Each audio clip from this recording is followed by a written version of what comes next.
the business podcast with Davis Blank Furness, Glossop's chosen solicitors since 1877.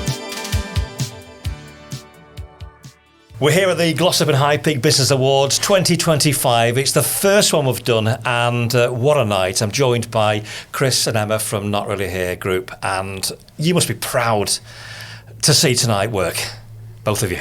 Yeah, absolutely. I mean, for me to hold an event in the town that I've grown up, in the school that I came to, it does make me immensely proud, yeah. A lot of work's gone into this because we've been doing the one for Tameside for a couple of years now, haven't we? Very, very successful. This is the start of something that's going to be big and hopefully year on year get bigger. Yes, Glossop's a very different beast to Tameside, and when you stretch it out into the High Peak, it's a much bigger area and a very different type of business. It's not the same in that we don't have the same kind of venue, so it's been much harder to put this together. But we got there and we did it, and we'll grow it and we'll make it bigger and bigger every year. A couple of Mondays ago, we came down here, didn't we? And it was a school hall. I looked at it, I thought, how's this going to work? It was a school hall, big bright lights. Tonight was fantastic. It really was. It looks good, doesn't it? It looked the part. It looks very glamorous. And I think it works well to have it in the school. I think to have the link there, which Dave mentioned in his speech and Chris mentioned in his speech, and to think about that younger generation coming through and to remind the businesses that we've got in the room that they need to look after that younger generation and give them the opportunities. I think that highlights it when we're in a school. Mm-hmm. I thought that was really important tonight to get those messages over. Like you say, Chris started it, and I kind of embellished on it. But it is so important to give them that confidence, that start, and that vision of maybe what they want to do. And, you know, the people that have come in here from such a collection of different businesses, we've kind of mentioned it again, and they've all got it. Yeah. They've all got it, and they want to engage with us more and more. So what a family of businesses there are up here. Yeah, definitely. I think we have started something big. I think you're going to be busy, Dave. I think they all want to come in and do another podcast. But I really do think that we need to keep the message going about the younger generation. We've all spoken about it. They do face a much tougher time than generations before them. They've been through COVID as part of their education.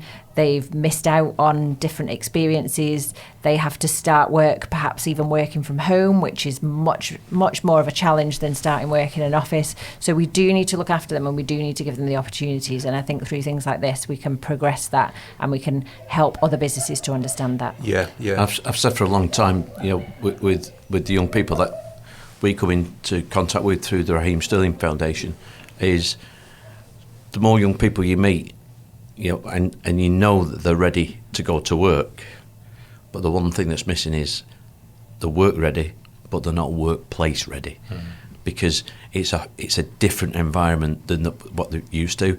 It's a different culture now than what we grew up with, where it was sink or swim. Yes. Now you can't sink, and you need help to swim. Yeah. And sometimes, you know, when we were younger at work, there was not a lot of help around to help you get through it. You just had to power through. The younger generation now haven't got that resilience, or not many of them have got that resilience. And I think that's where, you know, the work that we're going to do now in Glossop and in Tameside is giving those young people that workplace environment and understanding that, you know, it's a good place to be, and you're going to learn things. You're going to not like things, but you'll accept it because everybody's different and everybody's got to work together. And I think that's where the big work is of just conditioning young people's minds to the workplace. Yeah, and I think we've got a great opportunity and a great organisation to help push that narrative. Yeah, I think, you know, it's something that me and Emma have spoke about a long time, that, you know, we've had a tough, you know, 5 or 6 years with this business, but what we've never lost sight of is that we know we've got a great business, and we've got a great business because we can see what it can achieve, and we've got a long way to go yet, but we've never lost sight of the vision. We've lost our minds, but we've not lost sight of our vision, that we want to grow our own. We want to create, you know, the next Mark Andrews, the next Kane, you know. we want to find those young people that want to come through and have a career in media, in our industry. And to do that, we've got to do more of what we're doing here, because it's not just about us finding the talent. We have to find the opportunities for that talent. And to get those opportunities, we have to engage with business people. Absolutely right. Yeah. They've got to understand it like we understand it, Yeah. and their role that they can play. They might not get it at the minute, but I think the more that we put it out there, it's interesting. I was talking to a couple of people tonight about apprenticeships, and one lady said to me, "I don't do apprenticeships because it's too expensive." And that's sad to hear that, but that is the case. Some small businesses can't take on an apprentice, but they can bring on somebody, as an intern. They can bring somebody on a part-time basis just to start to get them going and start to understand.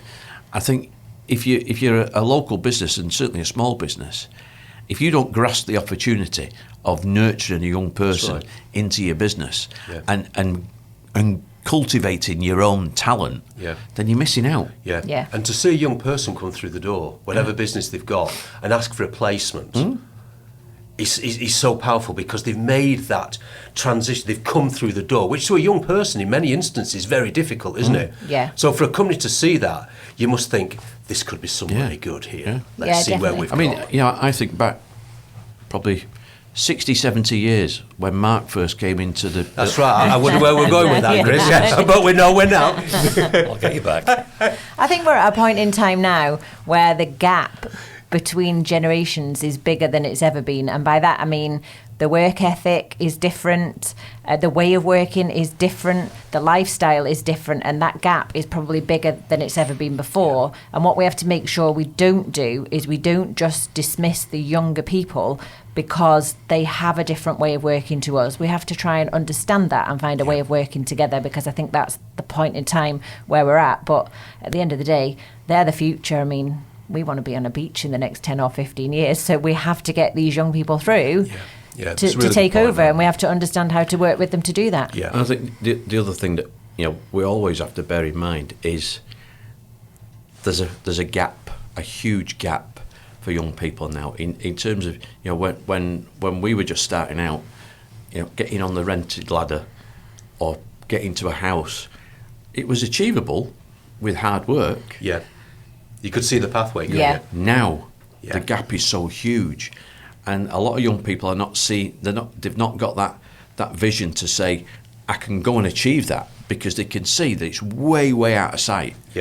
So it's banker mum and dad if they're lucky. It's staying at home if they're lucky. Other than that, then they've got problems, because they've got that big gap between getting on the ladder and getting to an income that is actually going to be able to make them able to live a decent living. And I think your Raheem Sterling work clearly demonstrates that, because you're picking up kids from dysfunctional families in many instances that have never been taught that pathway. And I think the dysfunctional family is becoming more and more common. I think it's less dysfunctional, but it's more that they've been deprived of the opportunities. So we work with young people in Brent, in Manchester, and the common denominator is they're good kids, really good kids, without direction. And also that support, don't they? Some of them have not got a role model or a mentor to help right. them get on the path. But what they have got is they've got a talent. And when we put those opportunities in front of the talent, they're grasping it. they get it. Yeah. But the ones that have come from maybe broken families, or some of them have come from different countries, so they're finding their feet since arriving in the country. We were, Emma and I were at Manchester University a couple of weeks ago, and we met 3 of the students that we're funding to go through with scholarships, and every one of them was from a different country, and 2 of them were immigrants that came with nothing, couldn't speak the language, had gone from home to home to home because the parents couldn't afford the house.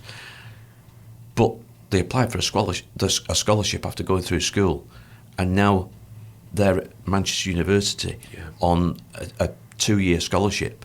And it was incredible that the three young people we spoke to, when we asked them what they wanted to do, they were all heading towards law or medicine. But the one thing they all said, the ultimate aim was, they wanted to be politicians because they thought they could make a difference. Well, not just politicians, they all aspire to be the next Prime Minister. Yeah. Or a future Prime Minister, should we say. And this was three very, very intelligent young, 2 women, 1 guy, absolute bright sparks. And they could see their vision of the one guy that we joined us a year ago at Manchester University. He went for a placement down in London at a law firm. They've given him a job already to start in 2027 because of the internship that he did. 2027, he has a job waiting for him. Yeah. Wow. Yeah, they identified So nice at to that hear point. that, isn't it? Do you know what? I mean, with these business awards and seeing the enthusiasm, seeing all the skills, seeing the diversity, and all the work we're talking about, and a very clear vision of who we're aiming things at, I think they're exciting times for the organisation. Yeah, absolutely. Yeah, definitely. We've got a lot that we can do, and today is just the start for Glossop and the High Peak, I think. Yeah. So good to hear. I mean, the last thing I would say, and this is not party political, but I want to say it, is it was great to see Robert Largan here because he lost his seat, lost it badly, but he came and because he believed in Glossop and High Peak business, he showed up, and I think that's great to see from a politician that has got no skin in the game at the moment, and isn't sure whether he even wants to come back into it. Yeah. But he believes in Glossop and High Peak, and that was good to see. It was. I agree. Yeah, it's unusual that you can talk about a politician in that way because he came with nothing to gain. Which is great. Yeah.